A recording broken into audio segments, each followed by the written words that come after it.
All right. Hi, everyone from Portland to Tucson. I am Prince Peanut Butter here at Tucson's historic video rental store, Casa Video in Tucson, Arizona. This was my happy place for over 3 years, as many of you will attest to if you were following all my social media posts about it. This was the one place that made me the happiest when I spent a lot of time alone by myself out here in this desert. This is my first time visiting Casa Video since moving back to Portland, Oregon last year, and I wanted to do a special Criterion Closet video, if you will, Tucson style. I'm going to be picking out my favorite Criterions that I watched while living in Tucson that I rented from this very establishment. Well, in most cases, some of them I did cheat a little and watched on streaming, but we're going to have the Casa Video copies represent them. So let's see, I think I wanted to kick things off at first with a little Noah Baumbach, if I can find it. I knew it was here when I was here last, so I could try and, here it is. The Squid and the Whale. I watched a lot of Noah Baumbach while I lived here, and it was the first time I really fell in love with him. But as much as I love Frances Ha and Marriage Story, I really think that The Squid and the Whale will always be my biggest favorite. It was the first one that made me fall in love. Speaking of falling in love, we have my favorite, let's see. Oh yeah, I never got to see that one. I'm trying to find the Pasolini. If you know anything about me, you know how much I love the movie Solo. And while that movie sits pretty in the Paolo Pasolini section, I do know that they happen to have, yes, one of the most beautiful films in one of the most beautiful trilogies ever made, Pasolini's Trilogy of Life. This is the second movie. This is the Canterbury Tales. I remember rewatching this trilogy for the first time in almost 10 years here in Tucson, and it was one of the first times I realized how great it was to watch films like this in the desert. Tucson's great for foreign films and horror films. I don't know what it is, you just kind of have to be here to experience it for yourself. Oh, here we go. Repo Man. Now, this one is a favorite for a lot of people I know. For me, I never really loved this movie very much. I still kind of struggle with it, but watching it in Tucson, again, something about the Tucson effect that just really gives a different experience. Repo Man was the aesthetic of how I wanted my life to be out here. I wanted it to be horror, I wanted it to be punk rock, cult, sci-fi, but you know, for the most part, that was only all in my head. Unless you pay a visit to Food City, that's a grocery store here in Tucson that has major Repo Man vibes. Marla Darling will know what I'm talking about. All right, we're 3 for 3. We got to do at least 10. I wanted to orchestrate this better, but did not have the best time. Did not have as much time to do that as I'd like. Let's see. Oh man. All right, I'm throwing this one out. Red River is rare that I recommend a Western, but this is one of the best Westerns ever made. It has a lot of queer coding from those code days, starring the gorgeous Montgomery Clift, gorgeous and slightly effeminate Montgomery Clift against one of the strongest and hardest portrayals of masculinity ever on film, that of Sir John Wayne. Must be seen to be believed. Let's see, all right. That was a bit of a stretch with that one. I gotta pick something that's a little more, oh God. Okay, here we go.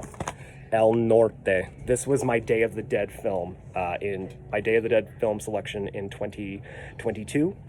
It's directed by Gregory Nava, who did, of course, Salina, as well as Mi Familia, which is a big one in my Mexican family. This film was, it caught the attention of the Oscars and established Gregory Nava as an incredible filmmaker. I still don't think he gets the credit he deserves, despite this one Criterion selected title they threw at him. But someday, and it's up to you, go out and watch El Norte. Let's see, what do we got? Going down. I see a lot of movies that I'd love to throw out and recommend, but they're not necessarily movies I watched while living in Tucson. This one I did watch in Tucson, and I do believe I rented it from Casa Video, and in the spirit of Halloween, Vampire. Very early talkie film. You can't even really call it a talkie because it was such a transitional experience. It goes from silent film to talkie, back to silent, and back and forth throughout the whole thing, but it is an incredible experience. And as a huge fan of Francis Ford Coppola's Bram Stoker's Dracula, the inspiration was all over this movie. It was incredible to witness. And so, yeah, I highly recommend this for your Halloween viewing. Get some classics in your horror movie diet this Halloween. How many have we done yet? I think we've done 5. We'll keep it up. We'll go up to at least 10. Special shout out to Godzilla and that little bit of Tucson history, Happiness is Submission to Godzilla, that was graffitied on some church. Hashtag Happiness is Submission to Godzilla. Okay, let's move on down here. Just pretend that you're here with me now, having the experience of having to actually look for movies. Let's throw this one. Oh, okay. Yeah, we got some real queer shit up in here. Flesh for Frankenstein. This has been out of print, at least as far as the Criterion edition goes. This has been out of print for a long time. You can see it's got the old Criterion label on it. It doesn't have that cute little C. But anyway, this was one of a couple Andy Warhol produced sexualized stories, classic gothic horror stories. This one, Flesh for Frankenstein, was one. Blood for Dracula was the other one, which I actually think that one's the better movie, but Flesh for Frankenstein does have some great male nudity and some great one-liners. My favorite is Udo Kier playing the Frankenstein doctor, saying to his little Igor assistant, "What are you looking at, you filthy little thing?" I haven't yet to have an opportunity to use that line in bed, but the day will come. Oh, what else we got? So many things I wish I could rent right now, I tell you. This was a really interesting one that I watched around Thanksgiving time. Movies like this are perfect for that time. Noah Baumbach is great for Thanksgiving time too, but this is The Day Trippers. It was written and directed by the man Greg Mottola, who would go on to write and direct Superbad, which is probably his most famous movie. But this one does have Parker Posey, so enough said for the audience, right? All right, let's see. I've definitely seen some that I rented while I was here, but never actually. Oh, all right. I found the first film in Pasolini's trilogy of life that we were talking about earlier, the Decameron. Now, this is my favorite of the trilogy. This is the one that really started it all for me, long before I fell in love with Salo. If you think that Salo is one of the most horrific films ever made, the Decameron is one of the most beautiful films ever made. And that's why I love Pasolini so much. He had his vision in both the beauty and the horror. Let's just throw a special mention for Richard Linklater's Dazed and Confused. Thank you. I'm still here.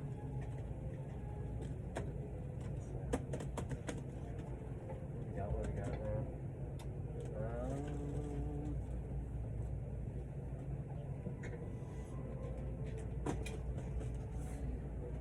I'm filming live. I can't waste too much time.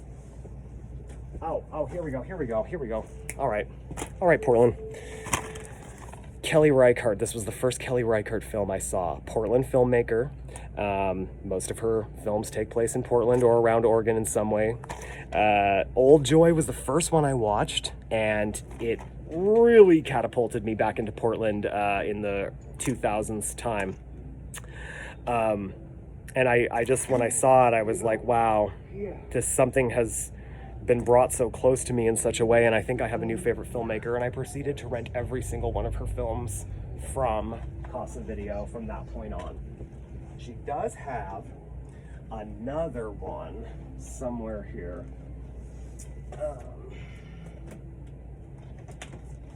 If I can find it. I know it's in the seas. Oh, okay. perfect major score. So yes, I did find it. Certain Women. This one actually takes place in Montana, but it reminded me of Raymond Carver stories, one of my favorite writers, and the cast is incredible. But Lily Gladstone, she steals the show, and she is absolutely incredible in this. So I would say this one and Old Joy are my favorites. Ironically, they're both on Criterion.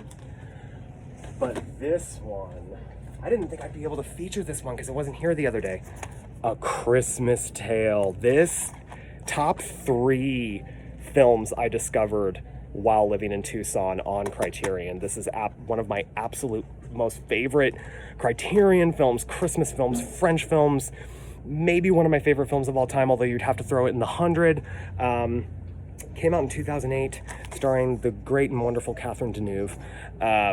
Wonderful, wonderful film. If you love the Royal Tenenbaums, it's possible you're going to love this one. Oh, right. I've already lost count of how many I've done. I am approaching the 10-minute mark, so I should probably end this soon. Let's see if I can just find one last great one to end with. I know I've rented so many films here that something's got to be here. Senso. This is one of the last films I watched before I left Tucson. First one I've seen by Luciano Visconti. I definitely need to see more because this was pretty incredible. Dreamlike and nightmarish. Some Like It Hot. Best Marilyn Monroe film ever.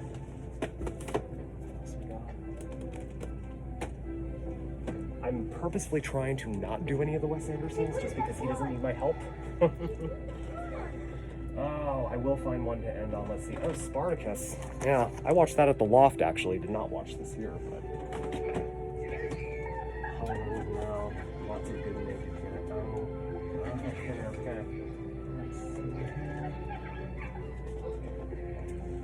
As I'm looking, I will take you on a journey so you can see.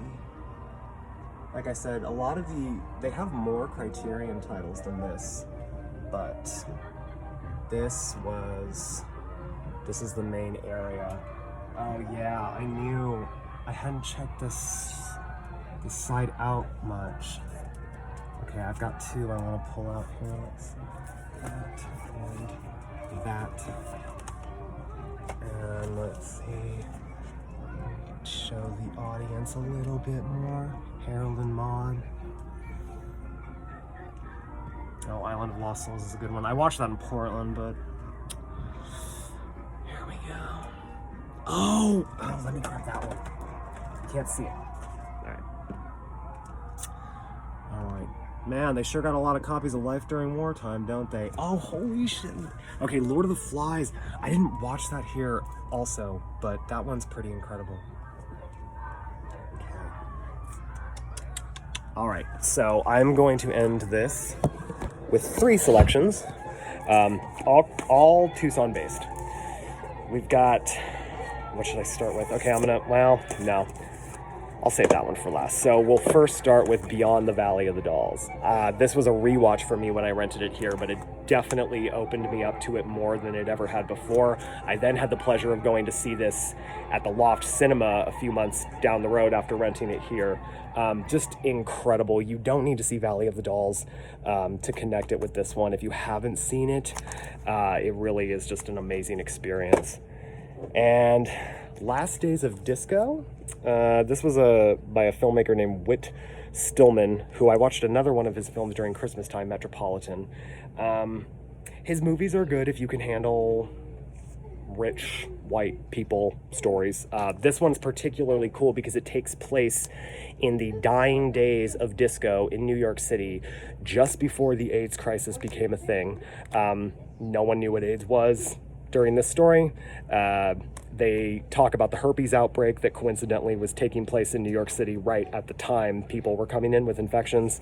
I'm making the story kind of sound better than the movie. I mean, I like the movie okay, but I decided to feature it as a major part of my Tucson life here. Now, the last film I'm going to show, I don't even really like this film all that much, but it is symbolic.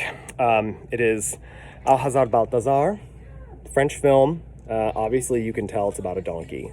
as the cover would suggest. Very downbeat, morose, very sad, of course. I've learned to accept that donkeys meet tragic ends in stories, it seems, but it's right that I'm featuring this as the last one tonight for the film that will be shown here at Casa Video tonight, Donkey Skin by Jacques Demy, starring Catherine Deneuve, also a Criterion film.